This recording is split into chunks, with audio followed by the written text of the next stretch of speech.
Hello, horror fans. ANCHORPETE here, and I hope that you are enjoying our Halloween Timelines Marathon for the month of October. Unlike Danny and Charlotte, who are just like way immersed in horror, me and my daughter Pepper, we're taking little baby steps together. Pepper really hasn't seen any of the horror movies that Charlotte has seen so far, but she was dying to see a Stephen King inspired story. So my wife agreed to let her see Silver Bullet.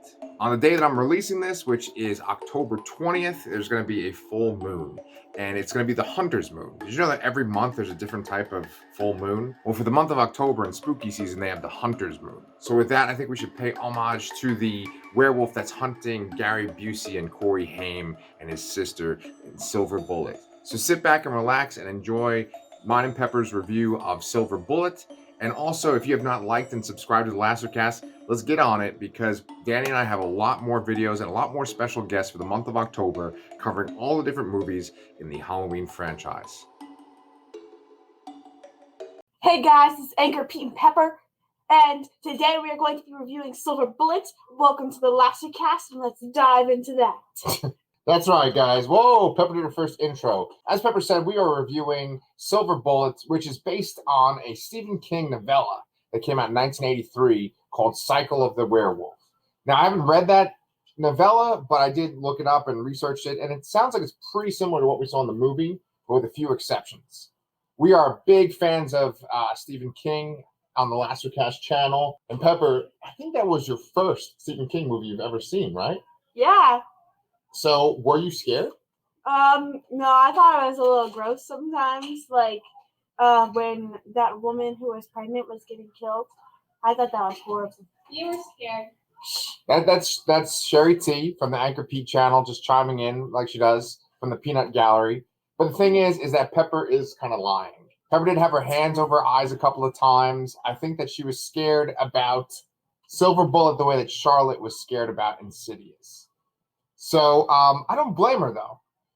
I'd never seen Silver Bullet before, and my wife had talked about it. It was mentioned on In Search of Darkness, which we are big fans of on this channel, too. It seemed sort of like a fun 80s werewolf horror movie, and it is, thanks to Corey Haim and to Gary Busey. But there were some hardcore moments in this movie. Yeah, I thought the werewolf looked corny, but what he did to people is what really freaks me out. I hated watching people get scratched up. It was so gross. Yeah, well, let's talk about that right away. So, guys, this is spoilers. Spoilers for a movie that came out in 1985. So it's already celebrated its 36th anniversary. It's almost as old as I am. If you haven't seen it, just go watch it now and then come back. Here's the spoiler, guys. The werewolf is the Reverend Lowe, who's played by Everett McGill, who I was actually really happy to see because he's a David Lynch, he's a David Lynch actor. David Lynch uses him. He used him in Twin Peaks, both the original Twin Peaks and Twin Peaks The Return. And then also he's in Dune. He plays Stilgar. So that's pretty awesome that he's in Twin Peaks and Dune. My daddy's two favorite things. Yeah, pretty much. And so Reverend Lowe, he admits to the boy, the main character, who we even haven't mentioned in this freaking video yet, Marty Kozlov, he admits to him that he chose the pregnant woman. He chose to kill her because he didn't want her to go to hell. So it kind of showed. I have a question on that one, by the way. What? I was wondering, how would he know that the pregnant woman was going to kill herself or that she was pregnant in the first place? Maybe he overheard a conversation, or she might have gone to confession. Do you know what confession is? Yeah, Mama told me about it, where you sit behind a curtain, you're like, I'm gonna kill myself. No, I stole my mom's cookies the other day. You just confess to whatever you've done wrong, your sins. Right, you tell the priest that you have committed some sins, and so she might have told the Reverend that she was gonna kill herself, or she was thinking about it. I don't think he would tell that to the Reverend, especially after that one line she said of, everyone knows that suicides go to hell, especially pregnant ones. Okay. Well, when it comes to confession and talking to priests, people do tell them everything because they're kind of like the last person that they can talk to.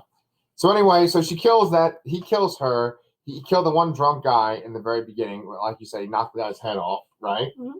Then there's this kill that you covered your eyes for, but I wish you'd kind of seen, where Marty's friend, this girl that lives next door to him, who kissed His him on the lips. His girlfriend. Right. Her dad is a real jerk, this real drunk jerk, right? I thought he was hilarious. He was pretty funny watching his wrestling, and then he gets mad. Oh, you're making my parts hurt. You're hurting my parts.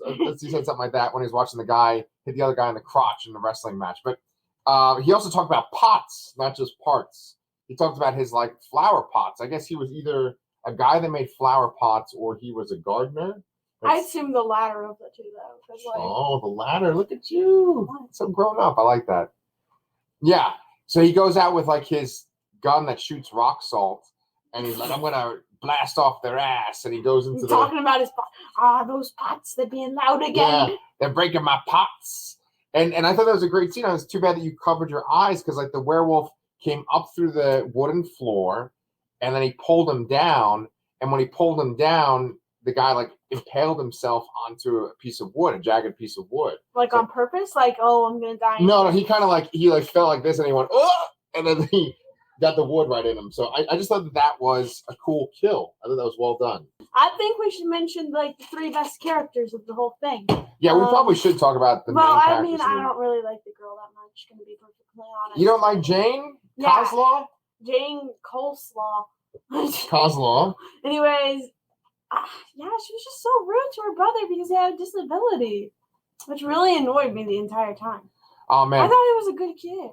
So you're not a fan of Jane Coslaw? No. Honestly, I thought she had the redeeming scenes at the end. And, she was the whole narrator as an old lady thing. Mm-hmm. But aside from that, she was just like a spoiled brat. Like, get up yourself! Get into your wheelchair! My poor, injured, diseased, disabled brother. Mm-hmm. And I got, get out there. And then it made me so sad to see him go up the hill by himself. Like, can't you at least try and push him a little bit? In the very beginning, Marty and his friend find a snake, and the friend scares the sister with it. She falls and she rips her pantyhose, and then he like throws it at her, and then she falls into a big mud puddle. She's wearing this nice dress. That Randy kid was kind of a jerk. Oh, I mean, he's just werewolf fate, His fate was sealed. And so if I was the sister, I'd be like, yeah, you go use your own freaking wheelchair and go into the house. Well, I didn't think it was his fault, though. Like, he even told the guy not to do it too hard, not to scare her that hard. Mm-hmm. So your mom made a good point while we were watching it and afterwards. He was played by Corey Haim. Corey Haim is a young actor who died at a young age because of a drug overdose, but he had talent. He was a very talented actor. And with just his eyes, he's able to convey that kind of sense of regret that he did that to his sister. There's that one scene where he sneaks into her bedroom in the middle of the night and he puts money on her nightstand. I thought that was a very sweet scene. What do you think? I agree with that. I mean, in the end, I don't think she should have taken his money. Like, well, he probably has very little of it. That's probably his leftover birthday money that he spent buying her presents because he's a good brother. Right. And now she's using it to buy pantyhose. Like, she probably didn't even buy those pantyhose in the first place. Her mom did. Wow. It's true. Yeah, well, you seem to be on Team Marty, that's for sure. Yeah, Team Marty. Team Marty, you know who else on Team Marty? His Uncle Red, played by Gary Busey. Now, Pepper, you haven't seen Gary Busey in his full glory. Gary Busey in this movie is kind of this awesome uncle. I think we all kind of wish you have some cool uncles, but he's just this fun uncle that builds amazing wheelchairs that are as good as bikes or He basically scooters. Built one that was a motorcycle, yeah. But it gives you like a nicer seat than most motorcycles. Because Right. you know how the like bike seats are probably annoying to sit on, but he had like a nice plush couch seat right there. I know, yeah. He made these sweet, he's the Silver Bullet 1 and the Silver Bullet 2. That's the problem with the movie's named after him, the same, we'll get to that later. Yeah, and he also helps make an actual silver bullet when he finally concedes and admits that, yeah, there probably is a werewolf killing people in this town.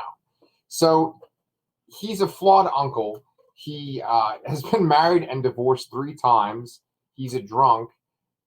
And he, has like this inappropriate humor. Mm-hmm. But Gary Busey, Pepper, people from my generation, your mom's generation, we love him because he's just so crazy. And one of the cool things about this movie is that he would ad-lib lines. You know what it means to ad-lib? Yeah, where like you add your own lines. Yeah, you don't say what's directly in the script. You kind of make something up on the fly.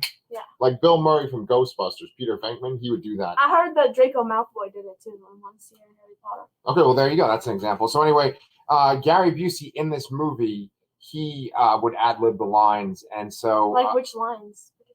I don't know specific ones, but Stephen King, who wrote the screenplay, and the producer and the director, they approved of his line, so they kept him in the movie versus making him like say the script. So I thought that was kind of cool. He just said this one ridiculous line multiple times. It says, "Holy jumped up Jesus in a Palomino," which I'm like, okay, I have no idea what that is, but that's pretty damn funny. This movie is kind of crazy. It has this crazy cast too. Besides Gary Busey, it also, like I said, has Everett, McGill, and then it has Terry O'Quinn, who plays the sheriff. And the sheriff's pretty lame in this movie, right? What do you think? I actually kind of liked him. You like the sheriff? I thought it was so sad when he was carrying that kite. Which, it was so awesome. Like, I want that kite on my wall. With the blood on it? With the blood on it. Not real blood, like a printout of it or something, you know? Wow. Okay. Well, you know what, Pepper? I will say that the fact that he was like sort of saying a prayer as he was carrying the kite, I thought that was a very effective scene. That's something you see in a Stephen King book. So I feel like that was very faithful. There's a few things, right? The cast, there's a lot of interesting people in it. I didn't recognize the dad of Marty's friend. I feel like that's the only movie I've ever seen that actor in. In the comments, maybe people could tell me how wrong I am. But he's just one of the members of this big town, and they have this bar where there's multiple scenes, and the bartenders. I thought the bar scenes were kind of the lamest in my opinion. They were kind of lame, but the bar. I did like when the dad though of the kid was like, "Are you talking about private justice while my son's laying dead and torn up in a grave?" Yeah. Yeah. Well, that showed like sort of the town's reaction to this whole situation, right? And the town was very dissatisfied with the sheriff. They felt like he wasn't solving the murders. They weren't catching the killer, right? And in the bar itself, you had this one guy who was like, "Let's go hunt the werewolf." And the bartender, he did. What did the bartender's bat say? Do you remember? Peacemaker, because he would put it in between people. Right. Very good point. And that bartender, I'm sorry, I didn't write down his name, but that actor, he played Elaine's dad on Seinfeld. He was also in Reservoir Dogs. So it's kind of cool to see him in this movie too. But that bat is so important to the plot, isn't it? Yeah, because Jane, whatever you want to call her, she ends up finding it in. So she was doing this can drive because Marty happens to shoot the Reverend or the werewolf in the eye with a firework while he is out shooting fireworks. And so they're looking in the town for one-eyed people without trying to seem suspicious. So she goes around having a can drive. And she's going to go put the cans in this like little garage area for the Reverend, you know, because they're donating to the church so they can sell them. And she ends up finding the bat. The peacemaker bat. The cans. But it's all chewed up, right? Yeah, like a werewolf. Yeah, see, that's the crazy thing about that bat is that the bartender uses it in his bar to keep the peace. But then, like, everybody in the town gets guns. They put on their hunting jackets and stuff, and they go into the woods to go hunt this werewolf, right? Yeah. And in that scene, I knew Pepper that the Reverend was the werewolf. That had been spoiled for me. It had. That was one of the best things. So I thought to myself, okay, well, because the Reverend tries to stop the people from going out and hunting. I was like, okay, because it's him, right? So I was like, okay, he's gonna go hide. He's gonna go hide, or maybe he's gonna kill one random person, but he's not gonna go anywhere near everyone else. No, the werewolf goes like right on and like takes people on. Well, with their shotguns and stuff in the woods. Well, that's because there was such a huge fog. He was like, "Oh, y'all are screwed. Yeah, let's kill them all." They had like the London fog in the middle of their woods, and the werewolf just took them out. And there was some pretty graphic kills in there. This one guy. I thought that one was. I didn't get that disturbed with that. You didn't get disturbed by the guy that got pulled down, and then when he came back up, like half of his face was like the. No, I don't know. That stuff doesn't bother me. It's when they're still alive that it bothers me. Oh, okay. I think he might have been still alive. Okay, so but he was. Yeah. Yeah, you tell me half his face was gone and he's still alive. Yeah, you could cut off a person's face and they could still be alive. They'd be screaming and in pain, but yeah. Well, I didn't hear no screams, so I think he's dead, and it didn't bother me that much. Okay, well, anyway, besides that, that had, I think the funniest moment for me watching the movie was when the werewolf takes the bat. He just is like, you just see his like werewolf arm and the bat come down and hit the guy with the bat like 4 times. He's kind of mean. A werewolf wielding a baseball bat, that is just quality cinema right there, man. That's perfect. However, the bat did not have blood on it, which raises another question. Oh, when she found it? Yeah. Yeah, maybe he licked it. See, because that's the thing. That's the thing that I wanted to talk about that my wife was disagreeing with, which they were saying, like, you know, when a guy turns into a werewolf, he just wants to rip people up and kill them. Okay, I get that. This werewolf, he knew what he was doing. Like, he went and killed the woman that was going to commit suicide. And then at the end, he goes to go kill Marty. And he even, like, pulls the electrical cord to make his power go off in his house. It's like the werewolf knows what he's doing. Yeah, right? Yeah, I think that's a pretty cool werewolf, one that actually has a thought process. Right. But then again, also, I want to speak about that scene where he's trying to run over Marty with his car. Oh, go ahead. That scene, man, I like that scene. I thought, I was like, can you at least wait until you're a werewolf to kill this kid? Like, why you gotta get up in your reverend outfit, get up, be like, hey, I just got out of church, let me go kill a kid. That's how they dress all the time, not just when they're at church. Yeah, but anyways, like, what if someone had seen you, like, just driving down the road and you're like, hey, is that the reverend running over the kid in the wheelchair? Whoops. Yeah. He was getting a little desperate because Marty kept sending him these sort of ransom notes. Kill yourself. Yeah, just kill yourself, Reverend. And the Reverend says that he would kill himself, but he knows he would go to hell. See? Yeah, he's protecting his own butt in the end. Well, when I was doing my research into the book, or into the novella, it said in the novella that the priest kind of discovers that he's a werewolf. In this, there isn't really a scene where he discovers that he's a werewolf. There is one scene that's a little misleading where they're having a funeral for the people that were slaughtered in the swamp. And they're all there, not just one funeral at a time, like the respectful thing to do. They just boom. Yeah. One massive, like, bargain buffet style funeral, right? Yeah. So they're all at this funeral, and you know, the father starts saying his private justice thing, and then he starts to wolf out, and multiple people turn into werewolves. I thought that was a really cool scene. It was really well done. Like, just the makeup effects, and they're changing. And then, like, the woman's putting the organ in the church. And then the organ itself has blood coming down the side of it. I thought that was really well done. I like that a lot. Yeah. But then, you know. But it ends up the Reverend, even though he's the only one that's not that is the werewolf. That's not the werewolf in his dream. He's the werewolf in real life. Yes. Just that. I thought that Uncle Red was going to be the werewolf because he's such an awesome character that everyone likes. So I was like, yeah. That's the guy. He's gonna ruin everyone. That would have been unfortunate if he was the werewolf. I think he was such a likable guy. That's the thing I kind of didn't like, is they didn't really explain. Well, has he just been killing people and has it been caught or what? Because the werewolf seems to kill a different person every night, and so it seemed like the Reverend had been there for a long time. So did he just get bit by a werewolf and started to become a werewolf recently? That part I thought was. It's a shame that they didn't address that, you know? Didn't they say he was like a new or something though? I don't think they said he was new, no. So, anyway, Pepper, let's talk about the very end, because I actually like the ending for this quite a bit. I did too. Your mom said that she really liked the scene where they were making the silver bullet. Mm-hmm. You know, Marty and his sister Jane, they give their uncle their necklaces, and he's able to take them to, like, a gunsmith, and the gunsmith, like, makes one bullet out of both of their necklaces. I know. I really feel like they should have, like, isn't there more silver? Like, have a backup bullet or something. Yeah. It really disturbed me that there was only one. I'm probably going to show you Monster Squad soon, and there's a werewolf in that. And so the kids know they have to get silver bullets, and so they go and they steal people's silverware, and then they make that into silver bullets. What if it was, like, fake silverware? Then they're screwed. You don't know. They're screwed. They need to have genuine silverware. So they make the bullet, and that scene it's kind of funny because it is tense, because you don't want the uncle or Marty or the sister to die.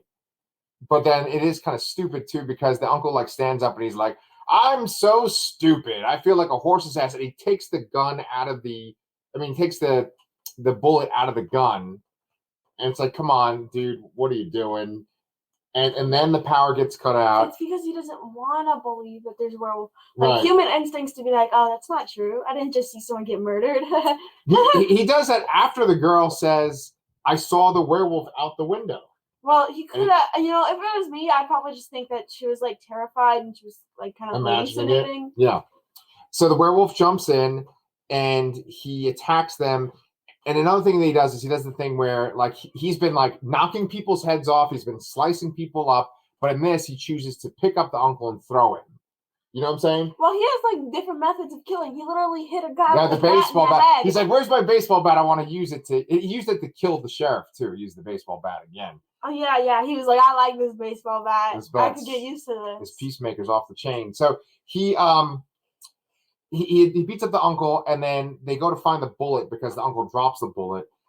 And then the werewolf goes to kill Marty and his sister, and Marty's able to shoot him in the eye. So he hit him with a firework in one eye and then a bullet in the other eye. Yeah, this kid's got some serious luck. He should be Katniss Everdeen's friend. No kidding. Bullseye over there. So literally. Yeah, or Hawkeye. And so he shoots him in the eye. How about werewolf eye? Sorry. Wow. But when the werewolf died, it was this really impressive scene too, because all the tension is gone at this point because he's dead, right? He's been shot in the eye. No, but there was that one scene where he's like... He did have the jump scare, like, oh, I'm a corpse. But it was a really great sequence where they did his reverse transformation. And your mom was saying that you don't normally see a reverse transformation scene. You usually do see like a scene where they show someone transforming and it's pretty elaborate, right? Yeah. But in this, it was reversed. Like his nails went back into his hand and his I know. fur Everyone was grossed out. Like he looked like a little shriveled. Well, he looked like a little kind of purple raisin man at one point before all of his fur went away, right? Mm-hmm. What do you think of the werewolf design in general? I thought it was actually pretty cool. I liked how he was more slender and like not how he was super huge. And just watching this movie made me think how lame our special effects are these days. Like not lame, because some of them are really cool, but like, dude, our werewolves. I don't know what we can't get right with wolves, but have you seen the Twilight movies? Oh, they're horrible. Oh, Pepper, Jesus Christ, that's no. Like they're silly animated. No, those are a horrible example. I feel like it was kind of cooler to see an actual dude in a suit just climbing up. Yes. And I don't see how that took so long to design. All you do is just make the suit and boom. No, it's not easy to design something like that. I'm sure it took hours and hours and days, probably weeks, maybe months to design that, because when you design makeup and special effects, you have to make it look realistic when it's being filmed, right? Mm-hmm. And you have to make it look realistic when the person's moving. Yeah, the Twilight, that's a horrible example because it's not even really horror.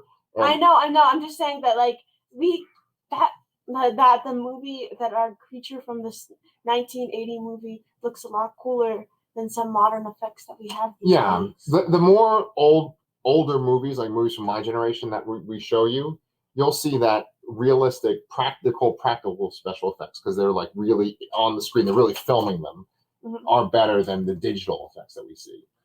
All right, so that is our review for Silver Bullet. Pepper, what'd you think after watching your first Stephen King movie? I actually liked it a lot, and you know what? I'm totally gonna get a banister of that kite or something. You're gonna get a banister of the kite? No, not a banister, but like a poster of it. Okay. All right, this is Anchor Pete and Pepper signing out. See y'all.